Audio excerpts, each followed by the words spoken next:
அந்த நப்சு தான் ஒரு ஆளுக்கு மென்டல் ஹெல்த்தை தருது. வித் பாடி மனநலத்தை நிர்ணயிக்கக்கூடியது எதனா ஒரு ஆளுடைய நப்சு தான். அதுதான் ஒரு நாளுடைய ஆன்மீகத்தை தரக்கூடியது. அதுதான் அவனுடைய பிலாசபிக்கான உண்மை கூட. ஸோ இதுல 3 வகையான லெவல் இருக்கு. நப்சுல் அம்மாரா, கமாண்டிங் நப்ஸ், ஆசைப்படக்கூடிய நப்சு.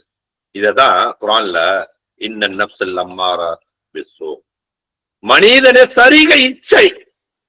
பேசிக்காக அழகா நப்ச டிஃபைன் பண்ணணும்னா சரிக இச்சை.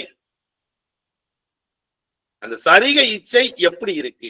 அம்மாராவா இருக்கா, இல்ல லவ்வாமாவா இருக்கா, இல்ல முத்மைனாவா இருக்கா?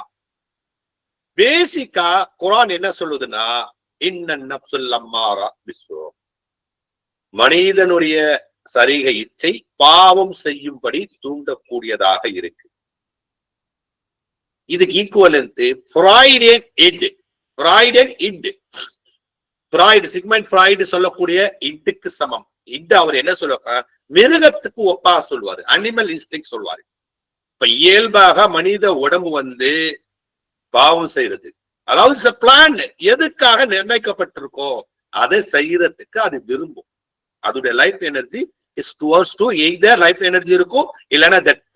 அதாவது சிக்மண்ட் ஃப்ராய்டு என்ன சொல்றாங்கன்னா எரோஸ் அண்ட் தானட்டோஸ் சொல்லுவாங்க. ஆனா குரான் என்ன, இன்னன் நப்சுல் அம்மா 1400 வருடத்துக்கு முன்னால குரான்ல அல்லாஹ் இன்னன் நப்சுல் அம்மாரா பிஸ்ஸூ அப்படின்னு சொல்லியிருக்கான். அதத்தான் இன்னன் நப்சுல் அம்மாரா அப்படின்னு சொல்றோம். ரெண்டாவது நப்சுல் லவ்வாமா, செல்ஃப் ரிப்ரோச்சிங் செல்ஃப். அப்படின்னா நிந்திக்கும் மனசு, நிந்திக்கும் சுயம், மனசாட்சி உள்ள சுயம், குற்ற உணர்வு உள்ள சுயம். இதத்தான் 75வது சூறால 2வது ஆயத்துல வலா உக்ஸிமு பின் நப்ஸில் லவ்வாமா, குற்றம் செய்தவனை நிந்திக்கும், பாவம் செஞ்சிட்டான், தவறு செஞ்சிருப்பான், அந்த நப்ச யாரு திட்டா? இன்னொரு நப்சு, அதுதான் நப்சுல் லவ்வாமா, மனசாட்சி. மனசாட்சியும் ஒரு நப்சு தான், அது வேற இல்லை. ஒரு ஆளுக்கு மனசாட்சி இருந்துச்சுன்னா அந்த இடத்துல அவருடைய நப்சு லவ்வாமால இருக்குன்னு தெரிஞ்சுக்கணும். அவர் அந்த நப்சு அம்மாரால இல்ல. ஏன்னா அங்க கல்பு இருக்கு. அந்த நப்சுல கல்பு செத்து போயிடுச்சு. அந்த நப்சுல கல்பு செத்து போயிடுச்சு. கல்பு மையத்தாயிடுச்சு. கல்பு மையத்து. இன்ன நப்சுல் அம்மாரா பிஸ்ஸூ, அதேதான். ஆனா இன்ன நப்ஸ், அதாவது வலா உக்ஸிமு பின் நப்ஸில் லவ்வாமா அப்படின்னு சொல்லக்கூடிய நப்ஸ் இருக்கு, அது அந்த இடத்துல கல்பு முழிச்சு இருக்கு, அக்கல் முழிச்சு இருக்கு, அறிவு முழிச்சு இருக்கு. அந்த நப்ச பார்த்து அல்லாஹ் சத்தியம் செய்யறான். இதுதான் நப்சுல் லவ்வாமா. ஃப்ராய்டியனுடைய சூப்பர் ஈகோ. ஈகோனா சுய மனசாட்சி, அவனுடைய மாரல் சிஸ்டம், அதாவது அவனுடைய அக்கல். ஒரு ஆளுடைய பகுத்தறிவு, அவனுடைய அக்கல்.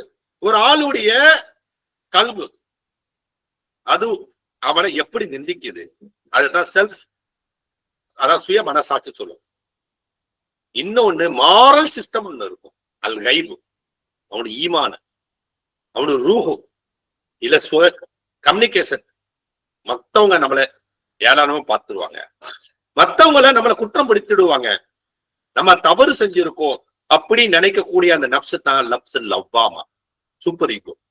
ஈகோ அண்ட் சூப்பர் ஈகோ ரெண்டும் நப்சுல் லவ்வாமான இருக்கக்கூடிய ஒரு செல்ஃப் அப்படின்னு சொல்லலாம். அதாவது தார்மீக மனசாட்சி, இது சுய மனசாட்சி அப்படிங்களா. தார்மீக மனசாட்சி, இது சுய மனசாட்சி. அடுத்த நப்சுல் முத்மைன்ன, அமைதி பெற்ற சுயம், ஹார்மனைஸ்டு, டிரான்ஸ்குயில், அலைன்ட் வித் அல்லாஹ்ஸ் வில். அல்லாஹ் இல்ல, அல்லாஹ்ஸ் வில், அல்லாஹ்வுடைய நியதியோட ஒத்து போன, பொருந்துன. இது முஸ்லீமுக்கும் இருக்கும், முஸ்லீம் அல்லாதவர்கிட்ட இருக்கும், யூதர்கள்ட்ட இருக்கும், கிறிஸ்தவர்கிட்ட இருக்கும், உலகத்துல எல்லா இடத்துலயும் இருக்கும். இறை அவங்க நேச்சர் வச்சுப்பாங்க, இல்ல அவங்களுடைய கடவுள் பேர் வச்சு சொல்லிப்பாங்க. அவங்களுடைய கைபுடைய அடிப்படையில அந்த நப்சு இருக்கிற சுயம் ஹார்மனைஸ்ட் ஆயிருக்கும், டிரான்ஸ்குயில் ஆயிருக்கும், நிம்மதியா இருக்கும், அலைண்டா இருக்கும். அந்த நப்சு தான் நப்சுல் முத்மைன்ன. இந்த நப்ச பத்தி சொல்லும் போது அல்லாஹ் மறுமை நாள்ல உள்ள விஷயத்த சொல்றான். நப்சு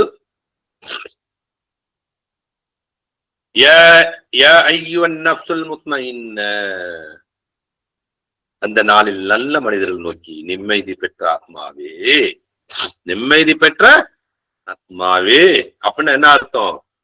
மரண சமயத்துல அந்த ஆத்மா அந்த மரணத்தை சந்தோஷமாக புன்முறுவலோட ஏற்றுக்கொண்ட நப்சு இருக்கு பாருங்களே, அந்த நப்சை பார்த்துதான் அல்லாஹ் இந்த இடத்துல சொல்றான்,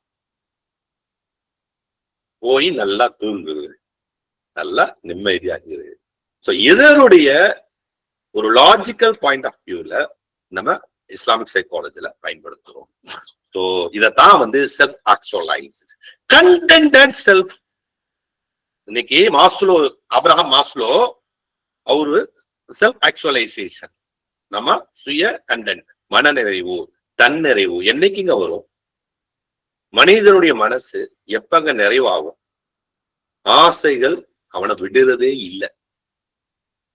அவன் எப்ப கண்டென்டட் ஆகுறாங்களோ, எப்ப அவங்க வாழ்க்கையில உங்களுடைய மனசு கண்டென்டட் செல்ஃப் ஆகணும்னா, மனநிறைவு பெற்ற செல்ஃப் ஆகணுமா, தன்னிறைவு பெற்ற செல்ஃப் ஆகணுமா, அதாவது நப்சு முத்மைன்னா நிலையில வரணும்னா நீங்க இஸ்லாமிக் சைக்காலஜி படிச்சாலே போதும். இஸ்லாமிக் சைக்காலஜி படிச்சாலும், மாடர்ன் சைக்காலஜி எங்கேயுமே போய் நீங்க இதை பார்க்க முடியாது, இதை தேட முடியாது. So in every meaning, every context, every act, every behavior, the state of our whole nafs will vary, மாறுபடும். ஒரு நிமிடத்தில் அம்மாரா நிலையில இருக்கும், ஒரு நிலையில லப்பாமாவுடைய நிலையில இருக்கும், ஒரு நிலையில முத்மைனாவுடைய நிலையில இருக்கும், ஒரு விதத்துல இப்படி இருக்கும், அம்மாட்ட முன்னால இருக்கும்போது இப்படி இருக்கும், மனைவிட்ட இருக்கும்போது இப்படி இருக்கும், பிசினஸ்ல இருக்கும்போது இப்படி இருக்கும். சோ மனிதனுடைய அந்த நப்ஸ் இருக்கு பாருங்களே, நப்சுடைய நிலை அம்மாரால இருக்கும், லப்பாமால இருக்கும், முத்மைனால இருக்கும். அது அக்குரேட்டா, அது சரியான விதத்துல நீங்க கண்டுபிடிக்கணும். அந்த ரகசியத்தை நம்ம இஸ்லாமிக் சைக்காலஜில பார்க்கணும்.